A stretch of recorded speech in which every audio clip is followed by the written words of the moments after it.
नमस्कार। और बहुत ही भरे मन से और दुख के साथ मैं आप लोगों से बात करने की स्थिति में हूँ और गर्व है मुझे कि मैं जिनके बारे में बात करने वाला हूँ, मेरी हैसियत नहीं है उनके बारे में बताने की या कुछ भी टिप्पणी करने की। उन महान व्यक्तित्व का नाम है श्रीमान श्रद्धेय मनोज कुमार जी, जिनका वास्तविक नाम श्री हरि कृष्ण गोस्वामी था और वो आज हमारे बीच नहीं रहे।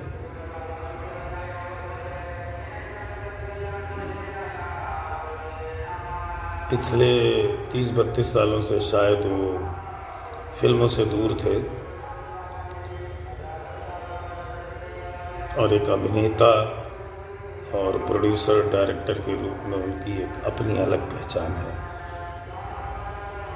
देशभक्ति और राष्ट्र प्रेम आधारित फिल्में बनाने के कारण उनका नाम भरत कुमार भी पड़ा। लोग उन्हें प्रेम से भारत कुमार या भरत कुमार भी कहते थे, मुख्यतः भारत कुमार। उनका नाम श्री हरिकृष्ण गोस्वामी था और है रहेगा, परंतु फिल्मों में उन्होंने अपना नाम मनोज कुमार इसलिए रखा क्योंकि शबनम नाम की फिल्म थी दिलीप कुमार जी द्वारा अभिनीत। उनके कैरेक्टर का नाम मनोज था, जिससे प्रेरित होकर के उन्होंने अपना फिल्मी नाम मनोज कुमार रखा। और उनका योगदान जो भारत के हिंदी फिल्म उद्योग में है वो अतुलनीय है। और दिलीप कुमार उनके बहुत ही फेवरेट अभिनेता थे, वो उनसे प्रेरित भी होते थे और उन्हें अपना फिल्मी एक तरह से प्रेरणा इंस्पिरेशन मानते थे। और दिलीप कुमार जी ने उनके कहने पर उनके निर्देशन में उनकी फिल्म क्रांति में भी काम किया था, जिसमें कि कई मुख्य बड़े चेहरों ने काम किया था। क्रांति जिन्होंने नहीं देखी वो देखें एक बार, उनकी फिल्में बहुत ही अच्छी हैं। उपकार, पूरब और पश्चिम, हरियाली और रास्ता, रोटी कपड़ा और मकान, शोर। संतोष आनंद जी एक लिरिसिस्ट हैं, उन्होंने उनकी फिल्मों के लिए गीत लिखे। एक प्यार का नगमा है, मौजों की रवानी है, जिंदगी और कुछ नहीं बस तेरी मेरी कहानी है। मनोज जी को भावपूर्ण श्रद्धांजलि प्रस्तुत करता हूँ और उन्हें प्रणाम करता हूँ। ईश्वर उन्हें मोक्ष प्रदान करे, बैकुंठ के वासी हों, ऐसी मेरी प्रार्थना है ईश्वर से। उनका एक ड्रीम प्रोजेक्ट था, वो आर्यभट्ट पर फिल्म बनाना चाहते थे परंतु नहीं बना पाए किन्हीं कारणवश। परंतु कभी न कभी तो कोई ना कोई तो मनोज कुमार जी से प्रेरणा लेगा और बनाएगा। एक फिल्म उन्होंने बहुत ही उत्कृष्ट फिल्म बनाई थी, हमारे अमर शहीद वीर गति को प्राप्त होने वाले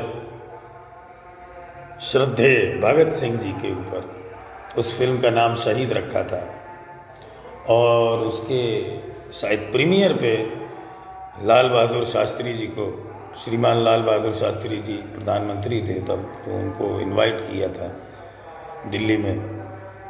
तो शास्त्री जी ने उनसे कहा कि कोई फिल्म किसानों पर भी बनाना, तो उन्होंने फिर उपकार फिल्म बनाई। ये 1965 की बात है, शायद प्लाज्मा सिनेमा हुआ करता था, उसी के प्रीमियर पर उन्होंने, वो तत्कालीन प्रधानमंत्री हुआ करते थे, तो शायद शास्त्री जी ने कहा था कि किसान और जवान दोनों को लेकर एक फिल्म बनाए, क्योंकि उनका नारा था ना, जय जवान जय किसान। तो जब वो दिल्ली से बॉम्बे लौट रहे थे तो उन्होंने दिल्ली से बॉम्बे लौटते वक्त ये जो उपकार फिल्म की कहानी है ना, इसको गढ़ लिया था कुछ कागज़ में नोट किया, कुछ मन में नोट किया। ये कहना गलत नहीं होगा कि 1967 में जब फिल्म प्रदर्शित हुई तो देशभक्ति को एक नया शिखर दिया। इसके बाद मनोज कुमार जी बन गए भारत कुमार, और वो देश के इकलौते भारत कुमार बने रहे और शायद आगे भी रहेंगे। एक बार उन्होंने कहीं कहा था किसी इंटरव्यू में कि इस नाम को पाकर के मैं बहुत अभिभूत हूँ, लेकिन इसका बहुत बोझ भी है, क्योंकि उनका कहीं किस्सा सुना रहे थे इंटरव्यू में, मैंने देखा है कि कहीं रेस्टोरेंट में खाना खा रहे थे तो वहाँ पे भोजन के दौरान या भोजन के बाद वो सिगरेट पीने लगे। तभी वहाँ एक लड़की आई और बोली कि आप भारत कुमार हैं और सिगरेट पी रहे हैं। तो ये सुनकर उन्होंने ना सिगरेट छोड़ दी। इसको कहते हैं व्यक्तित्व। ऐसे ही किस्सा अरुण गोविल जी, जिन्होंने रामायण का किरदार किया था, उनके साथ भी हुआ था। उन्होंने भी फिर सिगरेट छोड़ी। तो आप जो चरित्र निभाते हैं, चाहे उस चरित्र का अभिनय कर रहे हो और लोग उसमें आपको उस चरित्र को देखते हैं, तो उस चरित्र को आपको सार्थक करना होता है। आपसे तात्पर्य मेरा सबसे है, मुझसे है, तुमसे है, सभी लोगों को। उन्हें पद्मश्री का भी पुरस्कार मिला, दादा साहब फाल्के पुरस्कार भी मिला, और 2016 में शायद दादा साहब फाल्के पुरस्कार मिला था। कई और पुरस्कार मिले। कहने को बहुत कुछ है, पर अपनी क्षमता, अपनी हैसियत और अपनी औकात से बाहर है उस महान व्यक्तित्व का वर्णन करना। और मैं आप लोगों से प्रार्थना करूंगा कि आप भी अपनी श्रद्धांजलि दें और थोड़ा सा मौन रखें।